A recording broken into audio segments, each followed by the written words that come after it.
What's up my friends, welcome back to the channel. Today I'm showing you how I make my Creole style bitters. Making bitters is something you ask me to make quite often, so today is the day. I personally think the recipe is dope. It makes a mean Sazerac or actually any other cocktails that ask for Peychaud's bitters. So if you want to switch things up a little bit sometimes but want to keep it in the same range, you gotta love this. I also went a little bit outside of the box for the ingredients because I wanted to give the bitter a Truffles on Rocks signature and an extra reason for you to give it a try. So without further ado, if you guys are ready, let's go.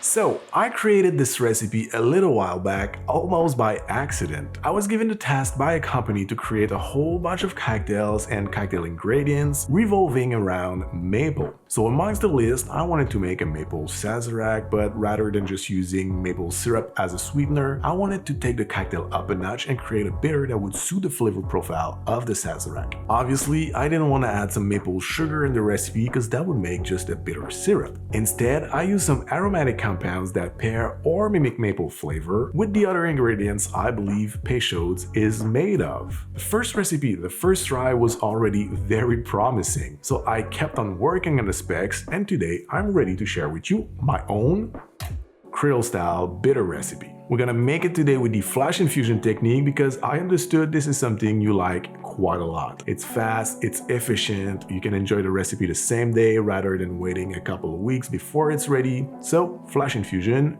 it is. Then for the ingredients, if you want to take a screenshot of the list and the quantities, that's gonna be in 3, 2, 1, go. The main flavors in the recipe are cherries, anise, fenugreek, and the bittering agent is gentian. The other ingredients give the complexity and the aromatic profile to the bitter, but really those are the main flavors. The fenugreek here for me is a very interesting addition. It is the ingredient that makes the recipe stand out in comparison to the traditional Creole style bitter because it has nothing to do with the classic flavor profile of this category of bitters. It is actually a pretty interesting spice.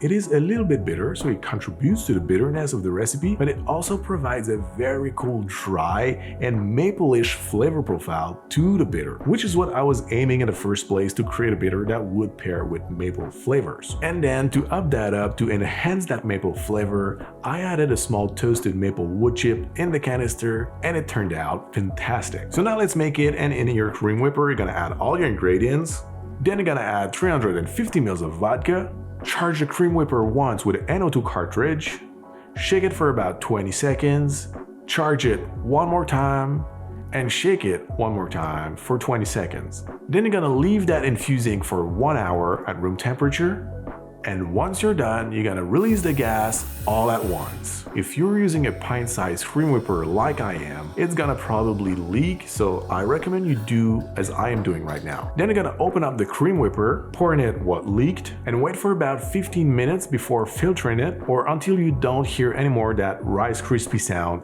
in the canister. At this point, I also like to add 1 single drop of mint essence, and while it may seem very little, it makes a huge difference. So once you're there, you're gonna fine strain it, and I like to use a nut mill bag here because once it's filtered, I like to squeeze my spices to make sure I'm gonna extract as much flavor and bitter as possible. Then you can run this through a coffee filter if you want to have a clearer bitter, but that's an optional step. And there you have it. This is how I make my Creole style bitters. The anise for its flavor, the fruitiness from the cherries, the gentian and its bitterness really makes of this recipe something comparable to the Peychaud's bitters. But then the addition of the fenugreek and the wood finish really makes the recipe stand out, and it works wonderfully in cocktails. Speaking of which, let's try it in a Sazerac.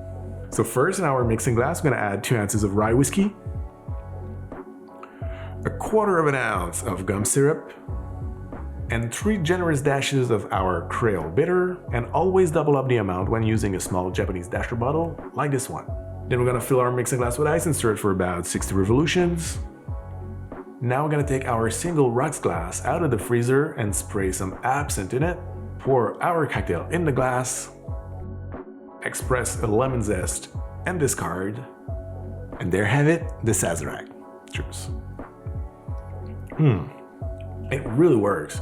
And to be honest with you guys, I also tried the Sazerac without the absinthe rinse because I wanted to see if the added flavor from the bitter would come through, and it really does. You also get that beautiful fruity finish because of the cherries. The bitterness dries the cocktail down like it should, but then you have that little back palate that's a little bit unique, and that's because of the fenugreek. You get that woody flavor, that maple-ish flavor that's not sweet, but that really pairs so well with the rye whiskey. And I also tried a bitter in a julep, my friends, and I must say that probably made the best julep I've ever made. So now it's in your hands if you want to give it a try. Totally up to you. I hope you like this video. That's it for me today. Thank you very much for watching.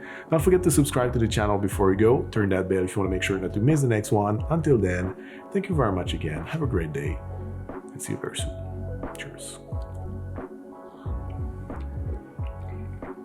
You know, I can legit drink some sips of that bitter, just like that. It's that good.